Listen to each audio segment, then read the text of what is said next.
Divine magic done എന്ന ചാനലിലേക്ക് എല്ലാവർക്കും സ്വാഗതം.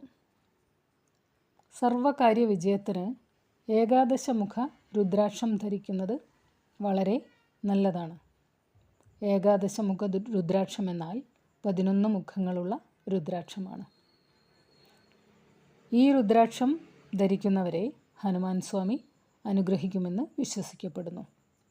അറിവ്, ഭക്തി, എളിമ ഇവയോടുകൂടി ചെയ്യുന്ന സർവ്വ പ്രവൃത്തികളിലും വിജയമുണ്ടാവുന്നതാണ്. രുദ്രാക്ഷം ധരിച്ച് ജപിക്കേണ്ട മന്ത്രം ഓം ഹ്രീം ഹും നമ എന്നാണ്. ഓം ഹ്രീം ഹും നമ. കാർത്തിക, ഉത്രം, ഉത്രാടം എന്നീ നാളുകളിൽ ഈ രുദ്രാക്ഷം ധരിക്കുന്നത് നല്ലതാണ്.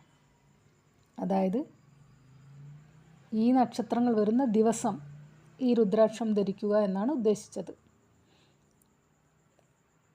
എല്ലാ വിജയത്തിനും ഏത് പ്രവൃത്തിയിൽ ഏർപ്പെട്ടാലും നമ്മൾക്കൊരു വിജയമുണ്ടാവുന്നതിന് ഈ ഏകാദശമുഖ രുദ്രാക്ഷം ധരിക്കുന്നത് വളരെ നല്ലതാണെന്ന് വിശ്വസിക്കപ്പെടുന്നു.